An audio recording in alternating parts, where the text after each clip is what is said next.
Jonas, você já teve dificuldade para falar em público? Muitas dificuldades. Nossa, quando eu comecei na comunicação, então, meu Deus do céu, era um frio na barriga. Vontade de sair dali direto pro banheiro. Sério?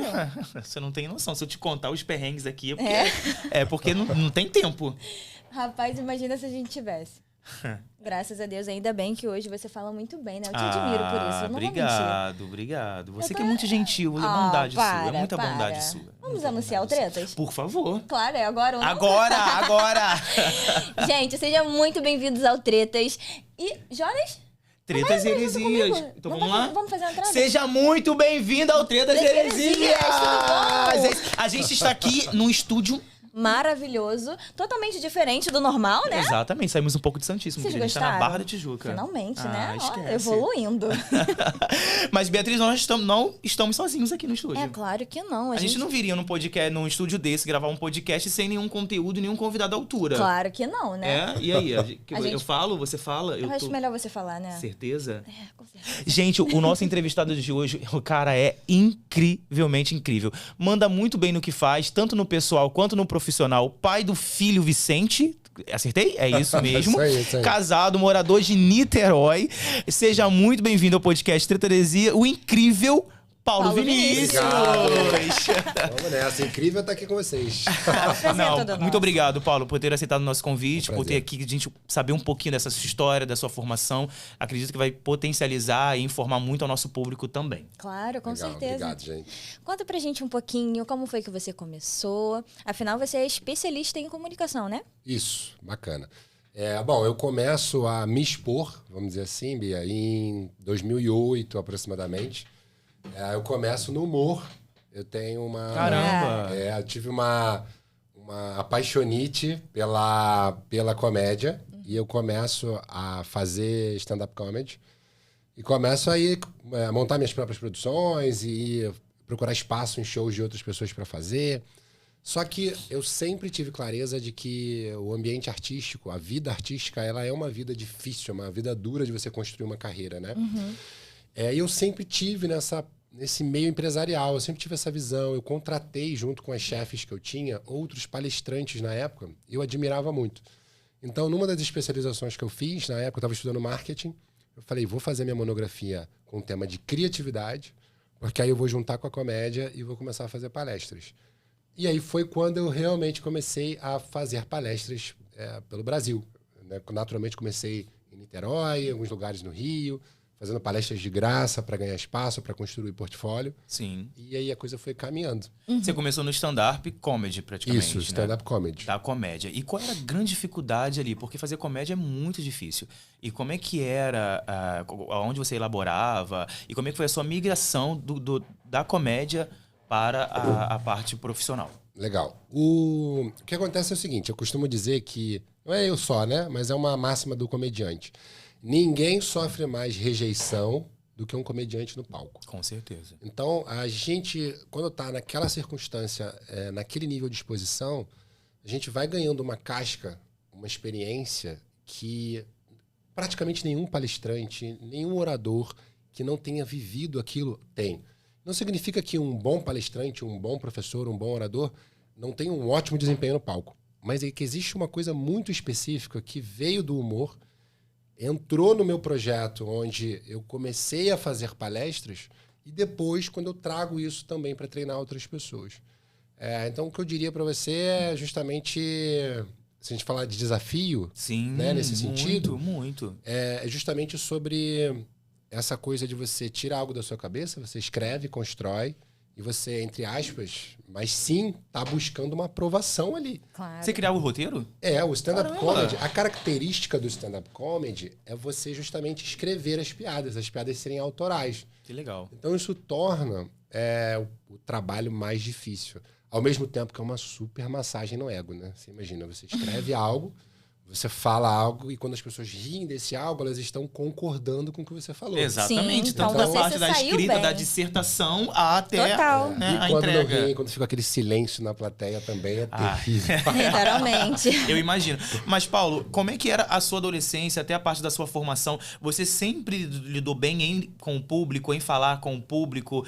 Sempre foi desenvolto? Você veio da comédia. Como é que foi a sua parte na adolescência ou na sua parte da juventude, até a sua formação? Essa é uma boa pergunta, Jonas, porque o meu aluno, geralmente, ele chega lá e ele acha que ele precisa necessariamente ter um dom para se expressar, para falar em público, para fazer uma palestra. E o que quase todos os treinadores de comunicação, eles falam sobre isso, que é o quê? Quando você descobre isso, é como se abrisse uma porta na sua frente, como se as nuvens, aquela névoa saísse da tua frente. Não existe o dom da comunicação.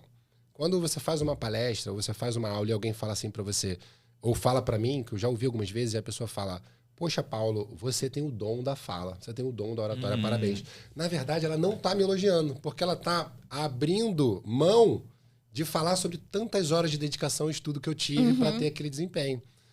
Então, sobre a minha infância, o que eu digo? Eu digo que assim, quando a gente aprende sobre isso quando a gente começa a estudar sobre o comportamento humano.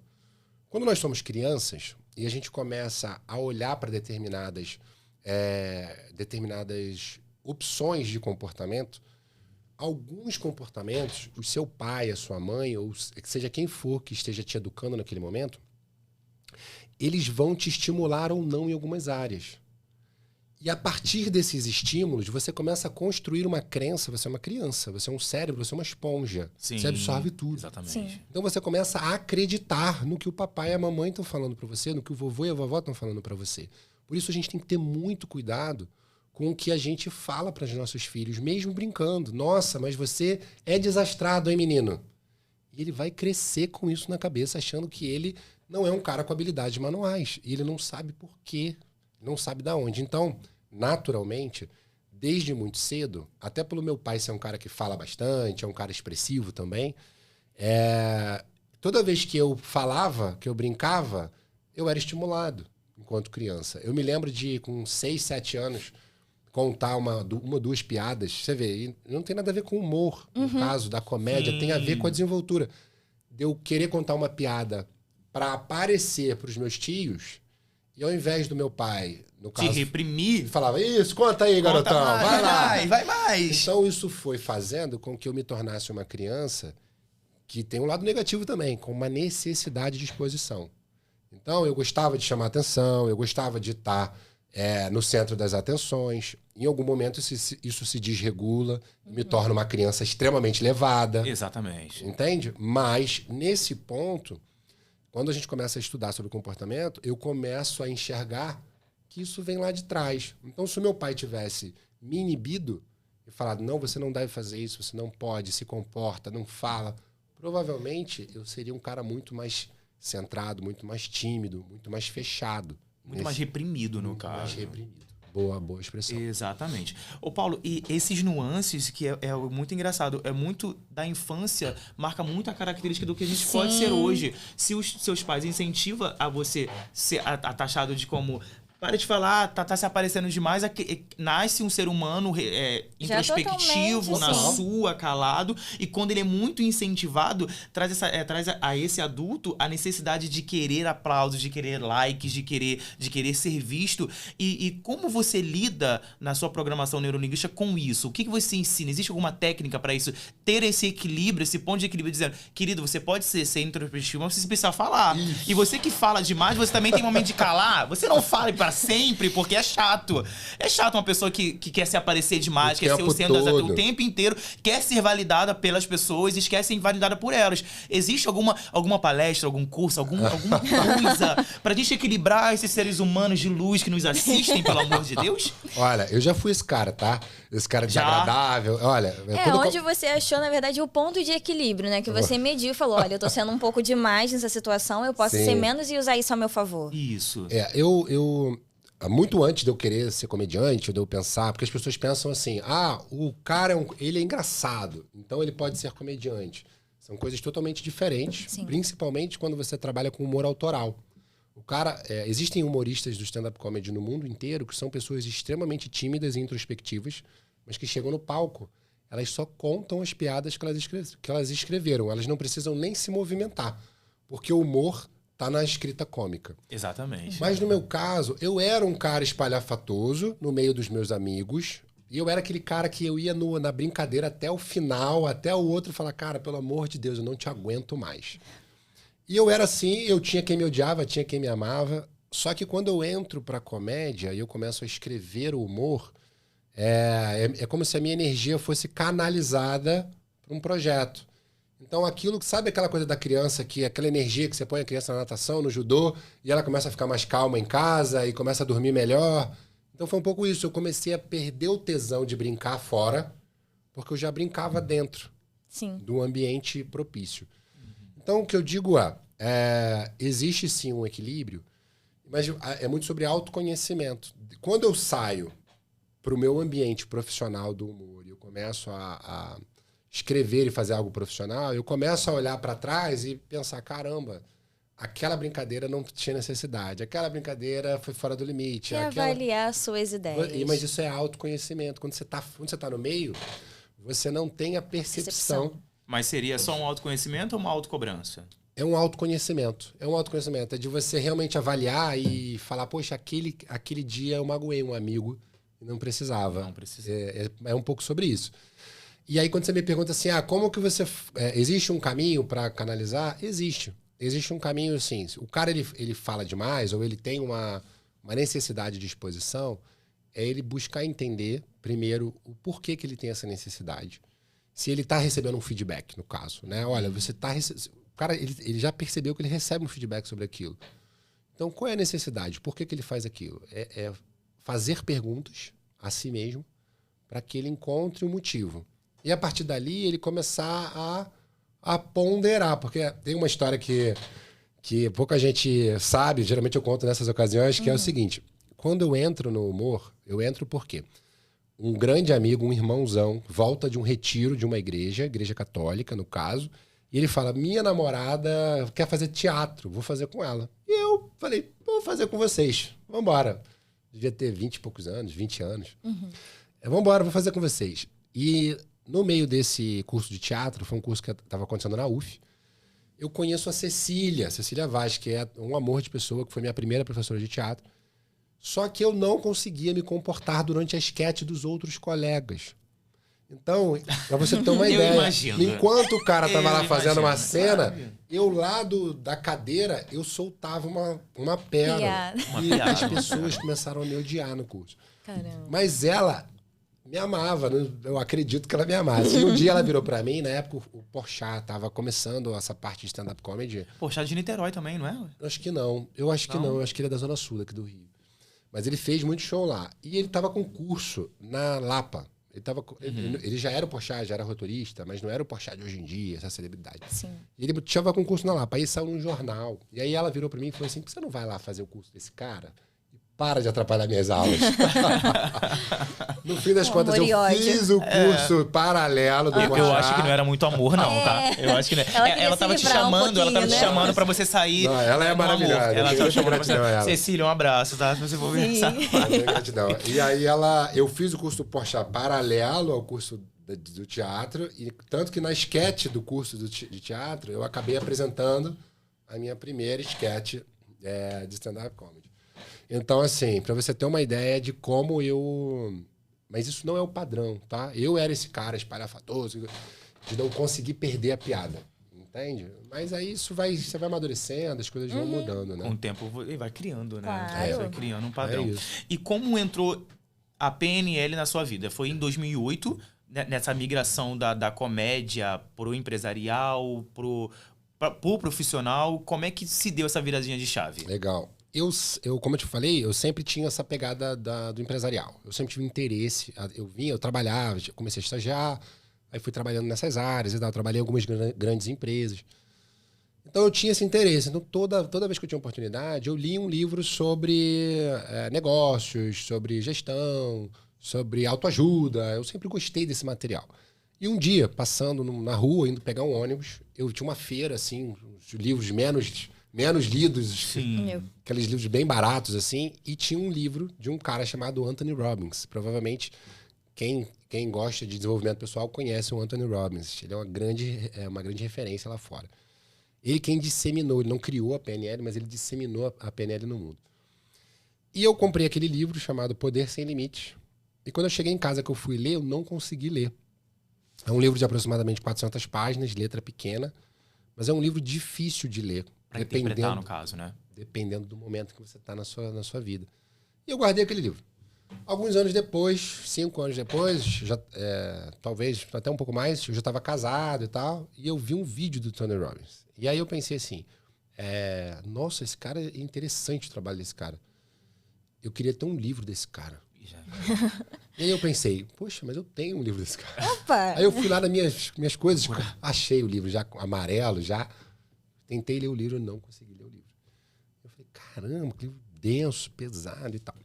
Alguns anos depois, eu vinha vivendo já o fim, entre aspas, eu ainda não sabia que era o fim, mas era o fim da minha carreira de humor. Sim. Eu já estava ali próximo dos meus 8, 9 anos de trabalho com comédia. Eu vivia da comédia, mas não como uma celebridade e não como um cara com muita grana, mas assim, eu vivia assim da como comédia. muitos atores vivem maioria das suas artes e não são reconhecidos, né? Você só é artista se você está na TV, né? É um erro, né? Exatamente. É um erro. Mas como eu sempre tive uma visão do empresarial, eu sempre tive uma ambição, no bom sentido, uma ambição de querer as coisas, de querer crescer, de querer ter uma casa, de querer ter um carro, de querer me desenvolver. Claro. E o humor, ele não vinha me dando isso. E durante 5 anos, o humor me deu muito prazer. Eu abri mão de muita coisa para estar no palco fazendo humor. Só que os últimos 5, eu já vinha vivendo um luto, era um sofrimento por um lado, entende? Sabe a história do comediante que no fundo ele era um cara triste? Sim. Eu era esse cara. E no final eu já vinha vivendo um momento muito difícil na minha carreira de humor. Um amigo meu, um grande comediante daqui do Rio, ele tentou fazer uma loucura com a vida dele. E aí eu parei naquele momento e eu falei, eu não posso chegar nesse nível, né? Eu fui visitá-lo depois e tal, ele tá totalmente recuperado, enfim, tá voando na comédia. Mas eu falei, eu não posso chegar nisso, eu preciso encontrar outras coisas pra minha vida.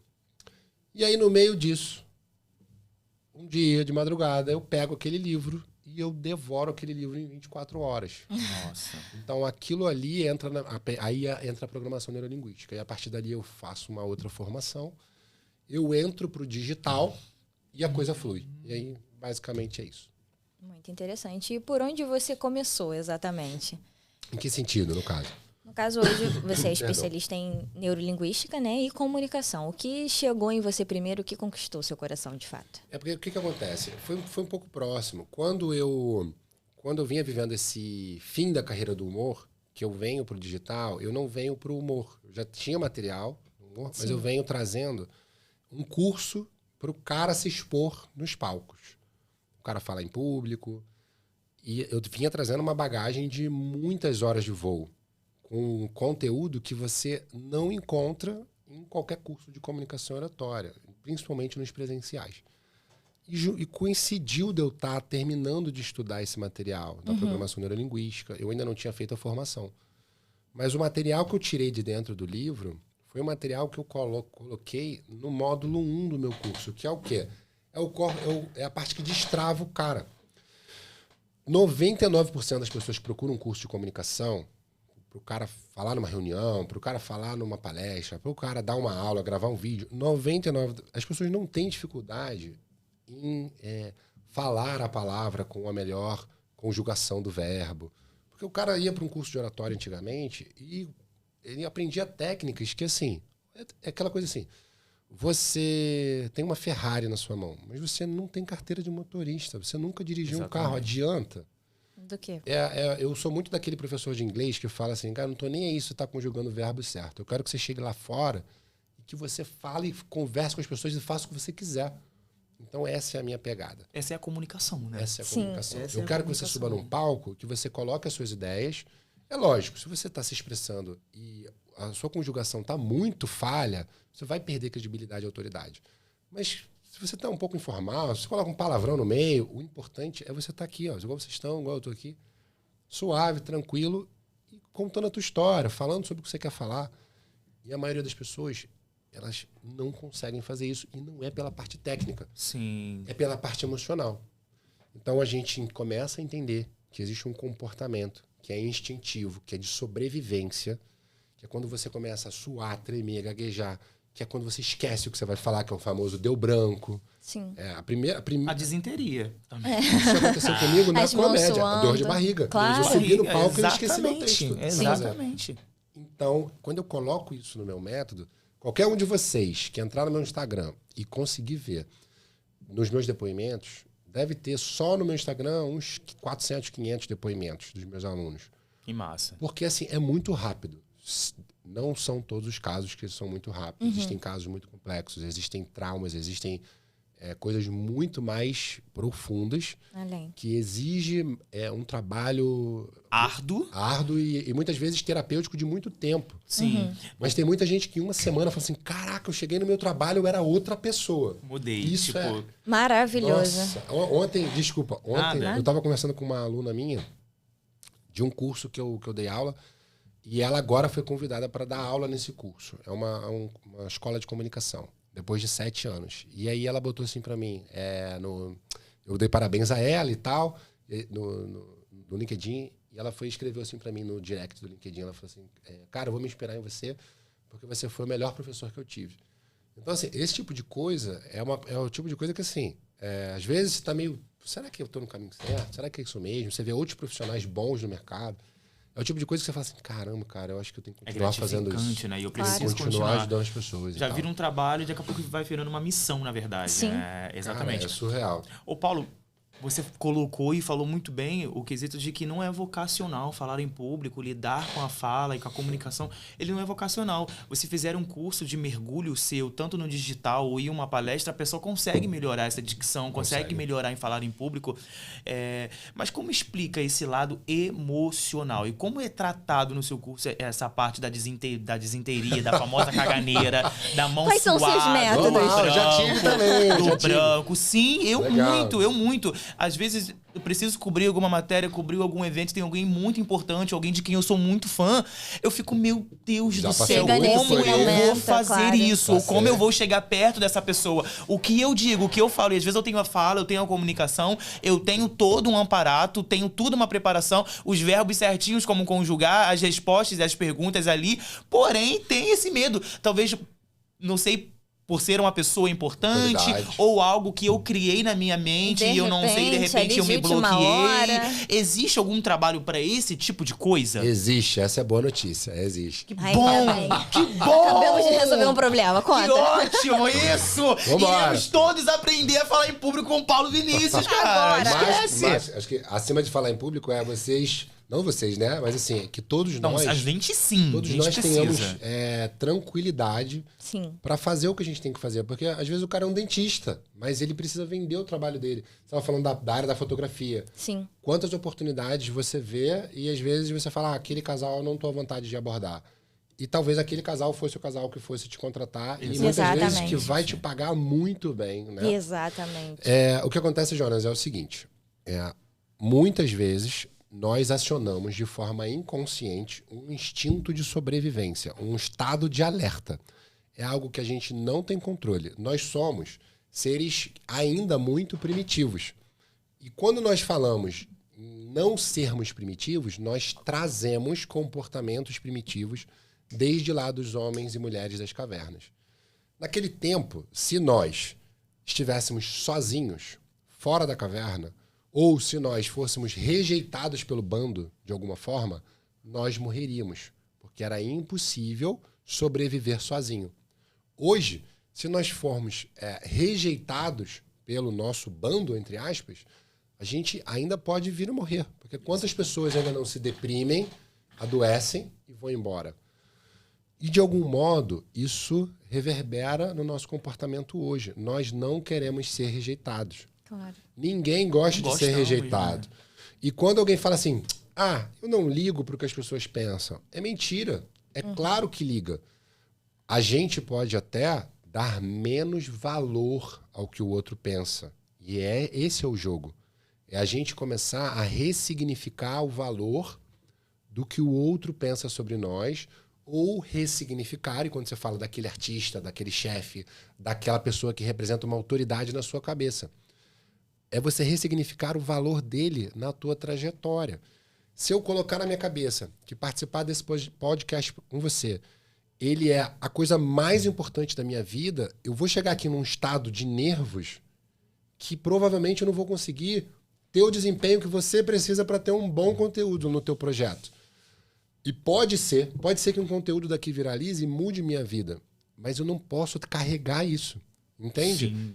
Nem sendo o Jonas, nem sendo o Flow, nem sendo, seja quem for, o Rafinha Bastos, que também tem um podcast, nem o Vilela, alguns caras de podcast grande que eu estou comentando aqui. Eu preciso estar nesses lugares, na minha cabeça, eles precisam estar no mesmo nível que eu ou abaixo. Então é um jogo de você ressignificar. Quase uma zero expectativa, né? Não pode... Não, o ideal não é criar expectativa. É por aí. Haja levemente. Você se prepara, não é que você, não tô nem aí. Não, eu estou aí, eu estou existe preocupado. Uma preparação. Tem que ter Estou preocupado uma com o que eu vou falar, estou preocupado com o que eu vou vestir, estou preocupado com o ambiente, mas essa preocupação, ela não pode ter um valor a ponto de me atrapalhar. Então existem alguns exercícios, alguns de mentalização, outros de comportamento, de ensaio, de treino. Mas quer ver uma coisa simples? Quando você fala assim, vou entrevistar aquele artista. Imagina assim, você que está do outro lado. Você vai ter uma reunião com aquele teu chefe, o diretor da empresa. Tá? Pedindo aumento. Quase isso. Quase pedindo um aumento. Vai, me ensina, preciso. Imagine, sabe aquele diretor da empresa que ele passa na empresa assim, todo mundo fica em silêncio? Parece que o cara é intocável. Quando, você nem nunca entrou na sala dele. Imagine aquele cara, primeira coisa, imagine aquele cara de cueca, samba canção, deitado no sofá, vendo um jogo de futebol, tomando uma cerveja, com as crianças brincando na sala. Primeira coisa, o que você pensa? Um ser humano comum, como qualquer outro. Porque dentro da casa dele, ele é só ele. Ele não é o chefe, ele não é o diretor, ele é só ele. Entende? Eu posso ser o melhor treinador comportamental de comunicação, mas dentro da minha casa... Eu sou só o pai do Vicente, eu sou só o marido da Chayenne, entende? E ela me chama atenção, ela briga comigo, e eu choro, e eu tenho medos, tenho meus receios. Então, quando você começa a ver aquela pessoa de uma outra forma, então eu vi o cara de samba canção na minha cabeça. Às vezes aquilo nem é uma visão agradável. Mas aquilo humaniza na sua mente inconsciente aquele cara pra você. O controle emocional é totalmente na hora ali. Você reage diferente. Sim. Você vai falar coisas com aquela pessoa que você fala assim, nossa, nem parecia que era eu. Exatamente. Porque você vai estar muito tranquilo. Nossa, eu ativei isso aqui agora, eu senti assim, fiquei mais leve. De verdade. Sim, quer ver uma outra técnica? Imagine aqui o seguinte. Essa você tem que ter cuidado para você não cometer uma gafe. Que é o quê? Você está numa reunião. Aquele cara que representa, ou num podcast, está de frente para aquele artista. A gente estava falando ali embaixo da Angélica, de pessoas da Globo e tal. Imagine, você tá de frente com essa pessoa, e imagine aquela pessoa com um nariz de palhaço na tua frente. Só isso. Muito interessante. Quebra o clima. Total. Você já olha porque humaniza. A tua mente, na nossa mente, existem algumas palavras. Mas também tem que tomar muito cuidado com isso. Porque mesmo que esteja de nariz e palhaço, você tem que entender qual é o seu papel ali e qual é a sua informação. Porque fica muito ruim também entrar nesse tipo de coisa. Exatamente. Paulo, recentemente nós estivemos em São Paulo e a gente estava num evento. Eu ia falar disso. Posso falar, gente? Sandra Alves, eu te amo, tá? Maravilhosa. Pode contar com certeza. Experiência nós estávamos em São Paulo no evento da qual a gente iria entrevistar pessoas e tinha muitas pessoas importantes naquele lugar. Sim. E é claro que eu já estou um pouco ainda muito mais acostumado. Não, bondade sua. Mas a Beatriz tem me acompanhado e ela é brilhante. Ela estava mais linda do que estava hoje, muito mais empoderada do que estava hoje. Estava muito mas nervosa. estava. E tinha outras pessoas da mídia lá e estavam me chamando pra fazer a entrevista. Automaticamente eu catei a Beatriz junto comigo. E ela disse, eu não vou, eu não tô preparada, eu estou nervosa. E fez em uma ignorância. E eu digo assim, mas eu não liguei porque eu entendi. Eu falei assim, mas você vai sim. E você vai nesse, você vai nesse, você vai nesse, você vai até o último. Não, e ele me encheu de uma coragem total, que depois eu fiquei mais relaxada, de fato. Porque eu tava nervosa por ser algo meio que primeira vez. Não vou dar entrevista. Começou, fluiu. Mas ela não vai dar entrevista? Mas você vai dar entrevista sim? Não, eu não quero mais, Jonas. Chega, eu vou embora daqui. Ele, você não vai nada, você vai agora, vambora. Aí me botou pra falar, gente, foi maravilhoso, foi tudo incrível. Foi 1000 vezes melhor do que eu. 1000 vezes uma desenvoltura, uma beleza, fluiu muito mais do que eu. Então eu acho que também é muito de quem tá do seu lado também nessas horas. De dizer, você vai sim. Importante. Porque se eu passo a mão na cabeça dela e dizer, tá bom, fica aí, não faz não. Você nunca vai se sair desse lugar, entende? Legal. É muito de pegar na mão e se jogar e não valendo. Ela, e se eu errar? Que ótimo, vai pro ar errado. Você vai ver amanhã, meme. Você vira meme. Amanhã eu tô rica por causa do meu meme. E depois a gente corta o seu meme. Depois a gente vai rir do seu meme. É isso. E você sabe por que depois que começa melhora? E depois você acaba relaxando? Já te aconteceu isso? Você começar uma entrevista nervoso, ou você vai dar uma aula, vai falar alguma coisa, e depois que você vai, fluiu, passou nervoso? Já fiquei pior também. Já ficou pior? De começar nervoso, o entrevistado deixa ficar muito mais nervoso e não rende. E eu tinha uma série de perguntas pra fazer, porque quando é um projeto particular, existe um roteiro a se seguir, e a pessoa não desenrolava, ela respondia o sim e o não, e eu extremamente nervoso por a pessoa ser extremamente importante, e eu dizia assim, meu Deus do céu. Pra onde eu vou agora? O que eu faço? Porque eu não posso entrar dentro dessa pessoa e dizer, fala, criatura, pelo amor de Deus, pelo menos mais de 2, 3 palavras. E como lidar porque com esse tipo de que você fala, eu consigo pelo menos pensar e entrar numa outra pergunta, mas não existir esse tempo, esse time pra fazer esse tipo de pergunta. Até mesmo aqui no podcast, a gente já passou por esse tipo de situação. Com você é tranquilo, porque você tem um dom da fala, o dom da comunicação, então existe essa troca, essa interação. Mas existem pessoas que você pergunta e a pessoa só responde o básico. Como é que lida? Assim, e como é que eu vou fazer agora? Quando a pessoa é seca ali. Nesses casos, eu também não tenho tanta experiência com entrevistas. Então, nesse caso, a gente bate na pessoa e manda ela falar, não é? Você dá um chute embaixo da mesa. As perguntas abertas, né? Você colocar a pessoa numa situação em que ela... E talvez isso é treino. Isso é você imaginar o seguinte. Quando eu faço uma palestra, eu levo algumas... O que eu chamo de... Dentro da minha técnica, eu chamo de interação planejada. O que significa isso? Que eu vou levar algumas perguntas, algumas dinâmicas para fazer com o público que eu já sei a resposta. Eu já sei... Não importa o que... Vou te fazer uma pergunta. Não importa o que você me responder. Eu sei para onde eu vou levar o que você vai me responder. Então, você já sabe que você vai entrevistar uma pessoa que você imagina que pode ficar... Esse cara vai ser um mala aqui no podcast, hein? Esse cara aqui, não sei não. Você já cria algumas perguntas e algumas circunstâncias para não deixar o cara... Ou você tenta descobrir algo que seja algo que... Todos nós temos algo que a gente ama falar. Naturalmente. A gente tem alguma coisa que... Faz com que a gente desabe falando. Acertar na espinha, ele vai saber. Ele vai falar. Isso é um caminho de você, o que eu vou perguntar? Se esse cara for duro comigo, o que eu vou perguntar? Que ele vai falar, putz, isso eu tenho que falar. Primeira técnica, então, né? Acertar. Conhecer mesmo e mais fundo, né? Talvez... Eu sei que vocês já fazem um estudo em cada pessoa que vem, mas imagine que vocês pensarem, putz, aquele cara vai ser difícil. Vai mais fundo. Procura ligar para quem conhece, mandar mensagem. Procura as tretas escondidas. Isso aí. E a outra é você fazer perguntas que o cara não consiga responder só sim ou não. Que ele precise realmente fazer a pergunta aberta que a gente fala, né? Sim. Ele vai ter que abrir. E aí talvez você consiga tirar 3 ou 4 palavras. Tá vendo? Obrigado, Paulo. Já desenvolveu, tá vendo? Saímos do zero. Ô, Paulo, além de analista comportamental, né? Você também desenvolve isso dentro das empresas. Isso. Como se deu e qual foi a sua primeira empresa? Conta pra gente como é que foi a experiência. Você lembra da primeira empresa? Claro. O que acontece é o seguinte, todo mundo acha que a primeira vez que eu me apresentei foi uma vez ruim, difícil e tal, e não foi.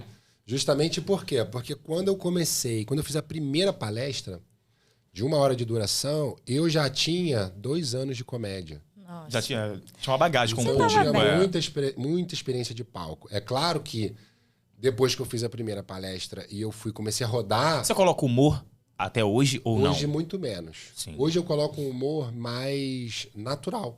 Mais do meu jeito de ser. Sim. quando eu usava o stand-up comedy, eu usava as piadas construídas e já testadas nos bares, nos shows, para ilustrar o que eu estava falando naquela circunstância. Exatamente. Hoje, até é legal eu falar isso, porque às vezes a pessoa não tá esperando algo de humor, ou tá esperando, então eu não levo o stand-up comedy mais para os treinamentos. Mas eu levo o meu jeito, que é um jeito descontraído, eu brinco com as pessoas, então eu interajo muito. Mas o ponto você tinha me perguntado da primeira palestra. Empresa, a primeira palestra. Então, quando eu decido fazer, eu preparo o material e eu começo a buscar pessoas. Você trabalha onde? Olha, eu tenho uma palestra. Eu já tinha visto num livro que essa é uma técnica para você começar. Qual é o melhor caminho para você começar no mercado não só de palestra, mas de treinamentos, enfim, de exposições? Você precisa construir uma carreira por associação. É um dos caminhos. Então, eu entendi que se eu tivesse 3, 4 empresas grandes, onde eu já tivesse foto, um vídeo, ficaria mais fácil de eu começar a cobrar uma graninha. Sim. Certo? Então, o que eu comecei? A perguntar aos meus amigos, onde você está trabalhando? Eu trabalho não sei aonde. Cara, tem uma palestra e tal. Só que como eu vinha com a pegada do humor, nem meus amigos queriam. Sério. Né? Não levava muito a Nem sério. meus amigos queriam. Não, vou ver e tal. Uhum. E aí um dia, num show de comédia, eu falei com uma grande amiga minha, que é uma pessoa importantíssima na área de recursos humanos hoje, que é a Patrícia. Patrícia, um beijão. E um amigo dela, que estava lá, ouviu quando eu falei com ela. Eu falei, olha, se tiver uma oportunidade, pode me chamar que eu vou palestrar e tal. Passado alguns meses, esse amigo dela me chamou. E ele trabalhava na Ampla, que é atualmente a Enel. Sim. Então era Ampla. E aí ele me chamou, ele falou, cara, tem um horário lá na empresa que é na hora do almoço, que as pessoas... É um horário de desenvolvimento, que as pessoas voltam do almoço, vão para o auditório e toda semana tem uma atração lá. Você topa? Eu falei, lógico. Então eu fiz a minha primeira palestra, já foi numa empresa relativamente grande. Uhum. Eu chamei um grande amigo meu para filmar. Aí a partir dali eu consegui fazer na Estácio, porque eu tinha estagiado na Petrobras e tinha um cara lá que se tornou um amigo, que ele era professor da Estácio. Então ele me colocou para fazer uma palestra para alunos. Na época eu estava sendo assessorado por uma empresa um agenciamento artístico. E o cara teve uma oportunidade para ele fazer na PUC do Paraná e ele não podia ir. Aí ele falou, cara, tem passagem e hospedagem, não tem cachê. Você quer ir? Eu falei, lógico. Já tá tudo dado. Então, assim, em um ano, em 6 meses, menos 6 meses, eu já tinha no meu currículo a Ampla, a PUC do Paraná, a Estácio e tinha feito uma gratuita na Petrobras.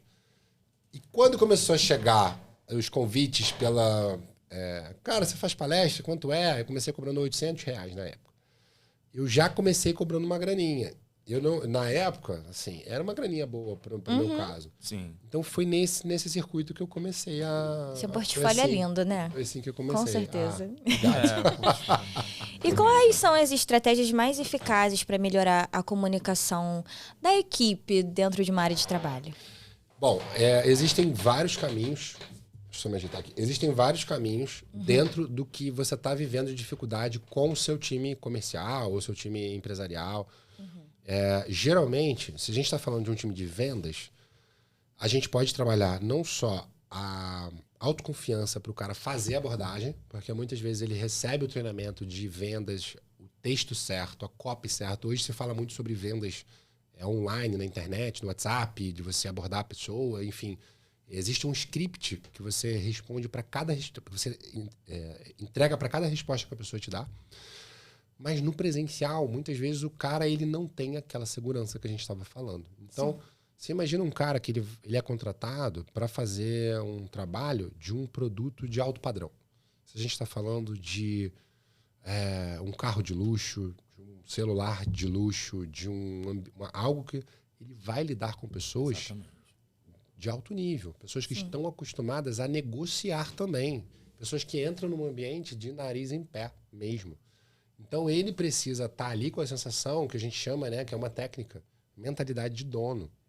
Você entrar num prédio, a gente está num prédio comercial aqui, pessoal, super bacana, é um prédio muito legal aqui na Barra. Quando ela entrou, eu até brinquei, né? Ela entrou com um empoderamento que me chamou a atenção, eu nem sabia que ela estava no nosso time aqui. E o jogo é esse, é você chegar nos lugares... A importância da comunicação não verbal, né? Exatamente. É Você entrar com a... Sem falar mentalidade mais, de novo. exatamente. Hoje eu vim preparada nisso. É isso. E funcionou, né? Sim, Isso. exatamente. Funciona, as portas se abrem, Sim. sabe? As portas se abrem. Gente, a vestimenta, o jeito que você se maqueia, o jeito que você fala, tudo isso influencia muito com as pessoas com quem você vai falar. Então é muito importante. No caso, hoje eu queria passar essa seriedade, exatamente. Mostrar que eu cheguei, de fato, que eu estou aqui com uma importância e eu consegui atrair isso. Isso foi muito legal. Você não mostra que você só chegou, você mostra que chegou todos os dias. Infelizmente, né, Não Jonas? é à toa que você é da minha equipe, que você trabalha comigo. Convencimento, né? Tem que ficar esperto, hein, Jonas? Logo alguém vai convidar ela, hein? Nada, olha aí. Não, gente, eu não troco. Infelizmente, a primeira impressão, a imagem, ela comunica. Então, se a gente sabe disso, a gente tem duas opções. Ou a gente joga esse jogo a nosso favor, ou a gente milita, ou a gente luta. Porque assim, honestamente, eu sou como qualquer pessoa que tenha um bom senso, eu acredito que ninguém deve nos julgar pelo que a gente veste, Claro. pelo que a gente usa, se o seu celular é caro ou não, se a sua roupa é de marca ou não. Mas o ponto é, joga o jogo a teu favor. Se você vai para um ambiente em que você acredita que as portas podem se abrir, se você tá mais bem vestido, se você tá com o cabelo arrumadinho, cara, joga o jogo a teu favor. Se você é a tua intenção, entende? Não, eu prefiro, as pessoas têm que me aceitar de chinelo de dedo no restaurante fino Não. e tem que me tratar bem, tem que te tratar bem. Não Fato. tem erro. A aceitação é outra coisa. Só que aí é uma escolha nossa. Exatamente. Né? É isso. Paulo, vamos colocar um pouquinho de treta nisso, pelo amor de Deus? Bora, vambora. Paulo, você é contratado por uma empresa para fazer a sua palestra em neurolinguística e você precisa estudar sobre. E existe ali toda uma estrutura corporativista, existem as pessoas que vão participar dessa palestra, que são os ouvintes. Como você lida nas entrelinhas, com as caras feias? Como você lida com esse tipo de gente que tá ali não querendo estar, entendeu? Com vontade de mandar o patrão, o chefe, o diretor pra casa do caramba. Eu tenho que ouvir essa palestra aqui, eu poderia estar fazendo outras coisas. Ou simplesmente mexendo no celular, fingindo que não tá nem aí pra sua palestra. Como é que você lida e que técnica você usa pra atrair esse tipo de público? Ou você simplesmente caga pra essas pessoas? Então, o que acontece é o seguinte, as pessoas até confundem mesmo em relação a essa dificuldade. O que é mais difícil? Por exemplo, é muito mais fácil fazer um show para uma palestra para 500, 1000 pessoas do que para 10, para 20. É muito mais fácil quando você tem muita gente. Uma técnica que eu uso se eu vou fazer um treinamento para 30 pessoas, eu peço para o contratante disponibilizar uma sala para 29. Para que o ambiente seja um ambiente de público, de sucesso, de calor humano. Entende? Então, assim, naturalmente, nós nunca somos unanimidade em nenhum ambiente. Quando você vai fazer um treinamento corporativo, é porque o contratante quer que você dê alguma mensagem para aquelas pessoas. Específica. Certo? Então, assim, Um recadinho pra quem... o lance Pra ele não xingar ali o funcionário. Então eu não posso fazer. Vamos contratar o Paulo falar mais de meias ele vai verdades falar, aqui pra mais essa equipe. educadamente. Mas Fala mais de meias exatamente verdades isso. pra essa equipe aqui que tá desmotivada, pra ele não mandar embora. Eu lembro uma vez, em 2015, eu acho, o país estava vivendo uma super crise, investigação de, acho que não sei se era o Mensalão, alguma coisa assim. 2015, mensalão. Época de aquela... Dinheiro na cueca. Olha o Lula vindo, gente, não pode falar política. Aquelas Olha o empresas- Lula vindo. Olha o Estamos Lula trabalhando vindo. com muito- Total. Muito Amiga, político não que a gente posso tá falar. trabalhando, não fala. Eu Segura a tenho treta, um segura a contrato, treta. eu tenho um contrato do meu trabalho, não Olha. posso falar sobre. Deixa quieto. Era aquela fase em que o Gente, o pelo polo amor de Deus, petroquímico corta isso. Corta isso, é sério. Acontece. Eu acabei me manifestando politicamente agora e eu não posso. Guarda Pelo isso, amor de Deus, depois. guarda isso. Era aquela fase em que o polo petroquímico de Itaboraí estava bombando e começaram a demitir gente, começou a quebrar tudo e eu recebia ligações da empresa. O cara falava assim, cara, eu acabei de demitir 600 pessoas Nossa. e eu preciso dar um up na equipe. Para o pessoal ficar cara, animado, né? porque ficava todo mundo, Então, todo mundo com achava que medo, no outro sim. dia... Então eu mandei 600 pessoas assim. embora, mas eu tô aqui firme e forte. Tem que dar um up. Não, aí eu ainda falava assim, mas cessou Ainda falei pro cara assim, cessou, agora... Não, só falta 3 Não, anos. toda semana a gente vai mandando uma leva. Falei, cara, eu não faço milagre, né, meu irmão? Não tem Muito como. bom, muito bom. Então, assim, até me perdi na pergunta, cara, como é que faz pro cara na plateia? O que acontece, Jonas, é o seguinte, você tem um tempo, o bom treinador, bom palestrante, ele em 10 minutos, ele consegue trazer aquelas pessoas para ele. Então, a mensagem, né, é o seguinte, gente, eu sei que vocês não gostariam de estar aqui, existem lugares melhores para vocês estarem agora, mas o que eu trouxe aqui vai fazer diferença, mas você vai fazer um filtro. O que for bom, você pega, o que não for, você joga fora, e existe um caminho para você fazer isso, de modo que o cara comece a olhar para você e falar, vou prestar atenção nesse cara para ver se vai valer a pena. Sim. E ao longo da apresentação, você constrói a sua autoridade. Então, a técnica que eu uso nesse caso é o quê? Eu tenho um currículo relativamente legal para essa coisa da palestra, da apresentação. Mas o que eu peço para o contratante? Não apresento o meu currículo. Isso eu aprendi lá na comédia. Por quê? Porque quando o cara fala, não, porque o Paulo já se apresentou em tantos lugares, já passou pela tal empresa, já foi professor de não sei da onde, tem uma especialização em tal. O que o cara da plateia, que já assistiu tantas palestras, que muitas vezes eu estou numa empresa grande, são empresas de... eu estou falando com um cara ali que já assistiu 10, 20 palestras. Ele fala assim, mais uma. deixa eu ver se esse cara é isso tudo mesmo. Entendeu? Agora, quando o cara fala assim, eu vou chamar um cara aqui que ele está falando para alguns lugares e está muito bacana, espero que vocês gostem, Paulo Vinícius. O cara, deixa eu ver esse cara aí. E aí, ao longo... A expectativa é outra. É outra. É muito mais fácil eu surpreender o cara. Então, ao longo da minha entrega, além do conteúdo de qualidade, eu vou construindo a minha autoridade. Então, assim, quando eu dava aula na escola XYZ, que é a escola mais premiada do mundo, aí o cara... Deixa eu ouvir de novo. Quando você falou, quando eu entrevistei o tal artista, fulano de tal, o cara quase que eu dei o nome. O Jonas entrevistou o cara tal artista. Mas isso você fala de forma natural, no contexto do que você está entregando. Sim. E aí as pessoas vão se envolvendo na tua entrega. Sim. E no final, o cara vem e fala, pô, cara, foi diferente, foi legal. Não foi com aquela soberba de eu sou o palestrante, eu venho aqui te ensinar. E já quando você faz um treinamento em que você está vendendo ingresso, é diferente. Porque o cara vem, Jonas, ele pagou, Bia, para te ver. Ele quer você. Não sugar importa o se máximo de você ali. Se você tem 10 mil seguidores, 2 mil, ou se você tem 1 milhão. Ele pagou para te ver. Então você já tem autoridade na mente dele. Claro. Só o que você tem que fazer é dali aumentar, construir, entregar, surpreender o cara. Para ele não sair e falar, eu vim, achei que era isso, mas foi menos. Então, é diferente. Mas existe técnica para tudo, cara. Existe técnica para tudo. É claro e óbvio, né? Como você mesmo já resumiu, tem essa diferença muito grande de quando você vai fazer algo mais voltado para o pessoal, a pessoa tá ali para te assistir, e o empresarial. Mas eu gostaria que você falasse mais, qual é o sentimento de a pessoa tá ali, ela foi para te ver, para ter uma aula com você, de fato, te conhecer melhor, como você se sente com todo esse carinho? É muito legal, assim, é muito gostoso. Quem vem da parte... Não só, a pessoa acha que vida de palestrante é diferente de vida de ator, de comediante. É parecido, sabe? Porque quando você lida com palco, você lida com ego, você lida com vaidade, você lida com outros palestrantes. E aí quem vai entrar primeiro? Quando você vai num evento em que tem 5 palestrantes ou 5 treinadores, tem tudo isso, sabe? E eu sempre ensino para os meus alunos o quê? Tente sempre ser o primeiro ou o segundo. Sim. Porque quando chega lá no final, muita gente não sabe. Então, se você está começando numa área, por exemplo, de treinamentos, no final de um dia inteiro de treinamento, a pessoa já está cansada. Entende? Então, ela já está, mesmo que você seja o melhor treinador do mundo. Ela está cansada. Então, é muito gostoso. Quando você está vendendo seu ingresso e a pessoa paga para aprender com você, é muito gratificante, é muito legal. E, principalmente, eu não sei vocês, mas, assim, no meu caso, eu gosto de ensinar. Eu tenho prazer, não é uma coisa assim... forçada. Não é nem coisa do ser forçado. Eu tenho um amigo que ele é um cara maravilhoso na área dele. Ele sabe tudo na área dele. Mas ele não gosta de ensinar. Então, se você falar assim, como é que coloca esse copo no meio da mesa? Ele vai falar assim, pega o copo e coloca no meio da mesa.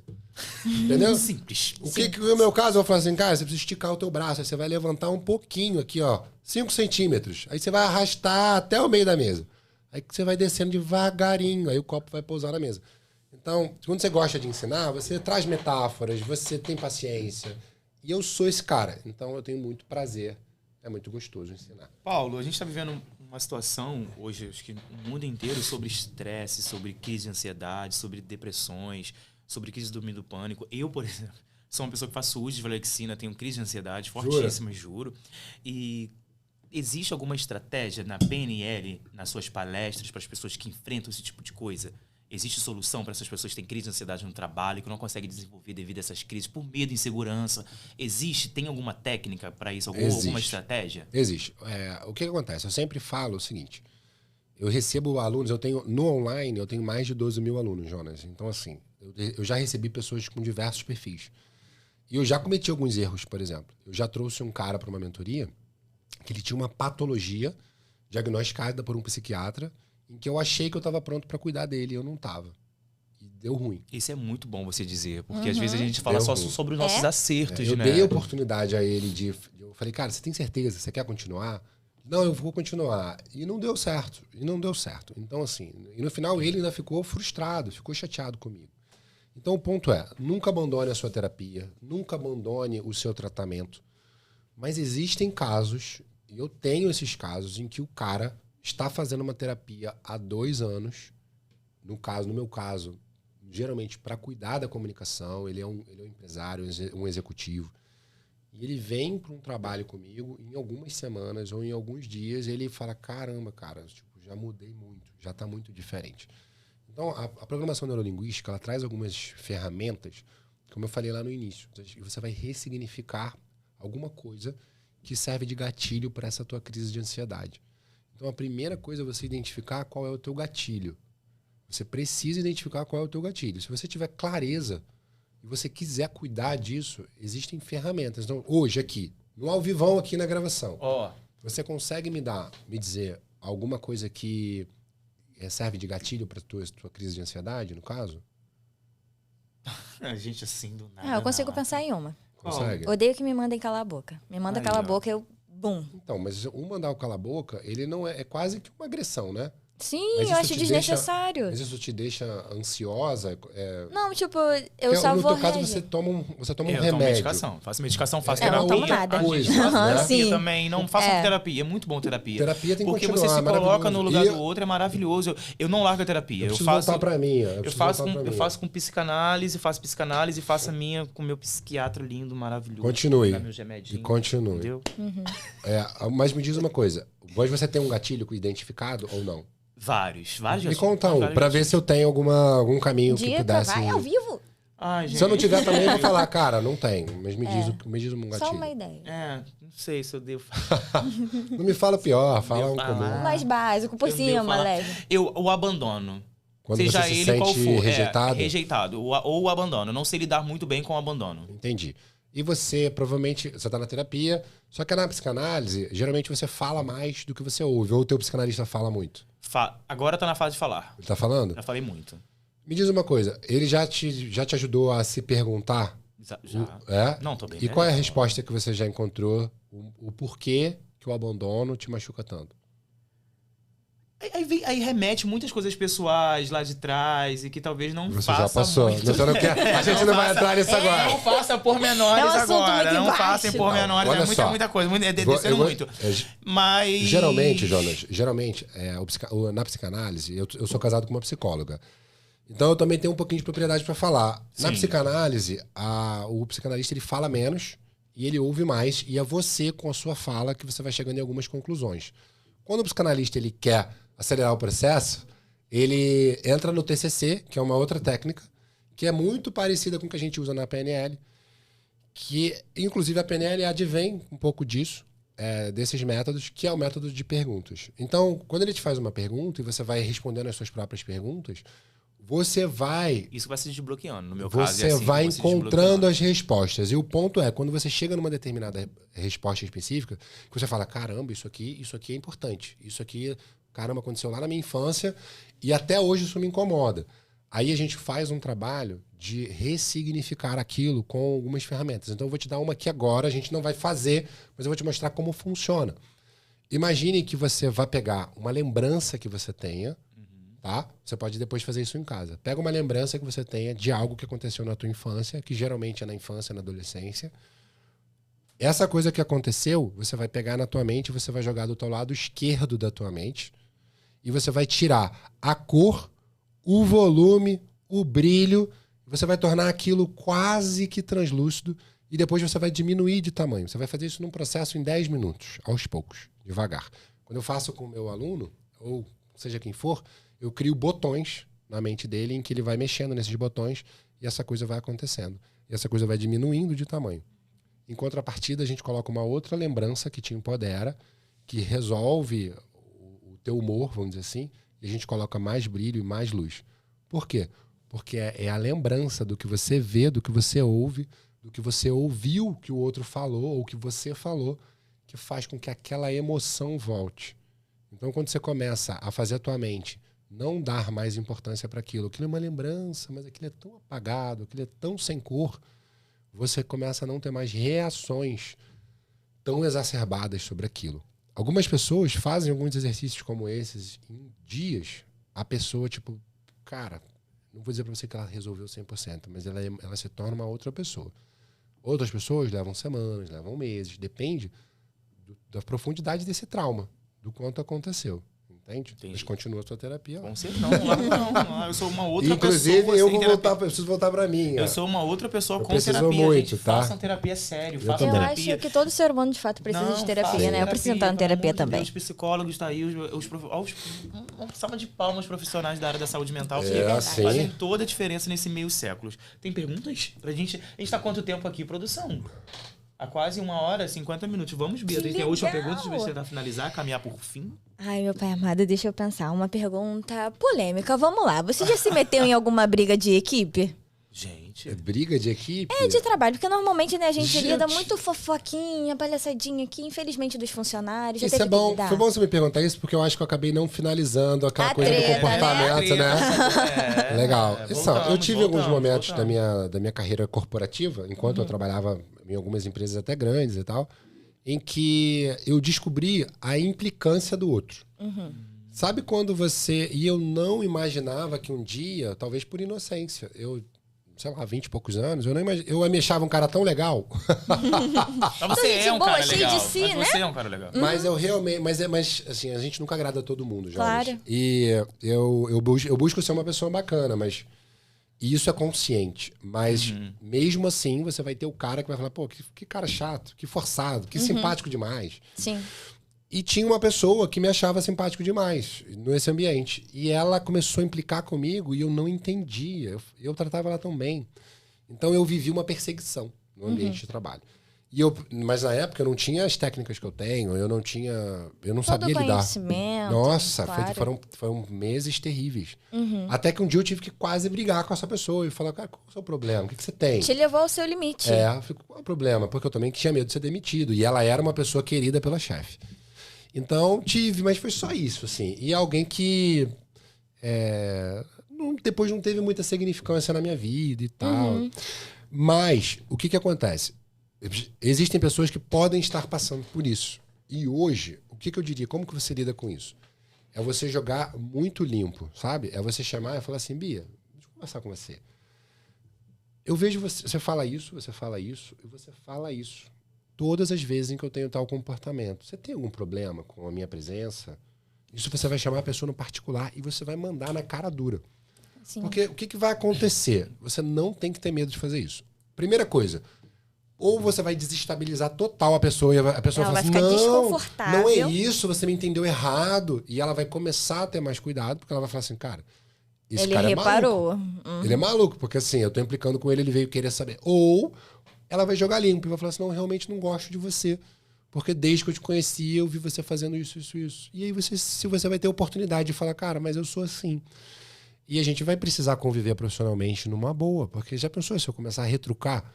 Ou você vai falar assim, cara, então você me entendeu errado. Porque se eu agir dessa forma, foi mal. Desculpa, não era a intenção. Essa é a parada no ambiente profissional. E vai resolver? Talvez não. Só que você vai mostrar para o outro que você está vivo. E vai diminuir. Isso vai diminuir. Então, esse é um caminho. Agora, eu tenho uma crença que é uma convicção também, que é o quê? O comportamento da equipe é estimulado direto ou indiretamente pelo gestor, pelo chefe. Verdade. Então, se o teu time tá de fofoquinha, tá de não sei o quê, tá de treta, é porque você permite. E porque, de alguma forma, você como chefe, como gestor, tá ganhando alguma coisa com isso. Talvez, não, mas eu não gostaria que fosse. E muitas vezes você está se dando bem em algum motivo. E nessas fofocas e nessas tretas. Exatamente. Sim. Então, existe um trabalho que a gente faz que pode ser com os grupos e pode ser de forma individual para as pessoas se respeitarem um pouco mais. Exatamente, porque é das relações, a gente criar relações em ambientes de trabalho. Talvez Sim. eu tenha muito, a gente possa trabalhar junto, mas eu tenha muito mais conexão com você e também não com a Beatriz. Mas isso não impeça de eu não ter nenhum tipo de fofoca, nenhum tipo de intriga, nenhum tipo de treta com ela. Claro. Faz com que eu a respeite ela como profissional. E isso faz toda a diferença num grupo, né? Seja ele que for. Sim. Eu acho que tem que Isso ter quebra muito uma empresa, respeito cara. e quebra Sim, uma empresa. Se totalmente. faltar o respeito a um Quebra determinado empresa. limite, isso quebra uma empresa, cara. Paulo, eu quero te agradecer. Nós estamos caminhando pro final. Ele não terminou a treta. Não terminou a treta? Ele não terminou tem a treta. mais? Não, a sua treta, no caso. Você, no caso, explicou aqui pra gente como a gente sim. reage de tal forma. Mas ela, como é que ela respondeu a sua chegada, a sua irritação? É verdade. Ela deu uma segurada. Ela pediu, calma aí. E por incrível que pareça, a nossa chefe, ela acompanhou, ela não se envolveu. Não se envolveu, né? Mas ela deu uma segurada, ela mudou um pouco, mas ela continuou Assumiu sendo... o erro, falou que realmente não gostava. Não, ela deu uma de maluca. Não entendi a sua. Tal, é a sonsa, né? É a famosa sonsinha? Mas ela segurou um pouco mais a onda e ficou mais na dela Uhum. e tal. Então, assim, isso... E na época, eu não tinha nenhuma experiência, tá? Assim, nenhuma... Eu não sabia lidar com aquela situação. Eu fiz o que meu instinto... A sua reação foi cara, o que maravilhosa. tá vendo, entendeu? Então é por aí. Mas Foi. é isso, gente. Chegamos à reta final. Ao final desse papo incrível, com muito conteúdo, muita informação potente, iluminado, cheio de informações. A gente vai sair daqui aprendendo a falar 1000 vezes melhor, a se comunicarmos melhor. Isso faz toda a diferença. Paulo, quem quer te achar lá no Instagram, aonde faz seu curso, por favor, fale pra gente aqui na sua câmera, pra gente aonde te achar. Bom, pessoal, Jonas, primeiro, Bia, obrigado pela oportunidade de estar aqui com vocês. Foi um prazer, muito legal. Foi muito gratificante compartilhar esse conteúdo com vocês. E quem quiser encontrar o meu trabalho, tá em Paulo_Vinícius com 2 N's, Vinícius, no Instagram. Só me chamar lá, bater um papo comigo, me chamar no direct e vambora. Então é isso, o Instagram do cara, o cara é brabo demais, escuta informações e O coisas. tempo inteiro. É Paulo_Vinícius com 2 N. Gente, segue muito, essa é aprendizado pra sua vida. Vocês vão aprender e Não é? terão resultados para a vida, é claro, tenho certeza que Porque vai tem melhorar gente que tem muito. dificuldade de ir na farmácia comprar um remédio, é sério. Sim, É nesse escreve nível no de papel e timidez. entrega pra pessoa. Nesse nível de timidez. Então, vai lá, faça o curso e seja um ser humano melhor. Pra você, não pelo outro. Faça por você. Legal. Isso, destrave a sua mente. É isso. Gente, uma novidade pra vocês. Eu e Beatriz Lancaster, minha cara colega de bancada. Olha. Nós estamos com muitas novidades pra vocês em breve. O Tretas e Heresias não estará só em bancadas de podcast, mas também na rua, né, Beatriz? Cobrindo. Estaremos na rua Externas. agora, pelas ruas do Rio de Janeiro, por aí. Cuidado, a gente pois pode é. chegar até você, A hein? gente pode chegar até você. Né? Com muita treta, informação e sem heresias, porque a gente não quer mais disso. Não, só tretas. Gente, muito obrigado. Vou me despedir logo em seguida, Beatriz. Muito obrigado. Envia esse vídeo pra 1, pra 2, pra Pi 3,14. Manda pra todo mundo. Bora discernir, dissertar e fazer com que esse vídeo viralize, porque isso aqui foi uma aula. Foi potente, foi engraçado, foi divertido, foi iluminado e foi incrivelmente incrível. Então, senhoras e senhores, muito obrigado. Deixa o seu like, seu comentário e aquele abraço, seus treteiros. O Jonas fala tudo, né? É difícil a gente ter o que completar, mas é exatamente isso. Nos siga, curta, espero que vocês gostem desse conteúdo e comenta mais o que vocês querem escutar também e ver que nós vamos trazer até você. É isso. É isso, Paulo. Obrigado, tá? Muito A gente vai obrigada. chegar lá em Niterói. A gente vai em Niterói. Bora. Vamos em Niterói. Vamos tomar um café lá. Tchau, gente. Até a próxima. Até. Foi, né?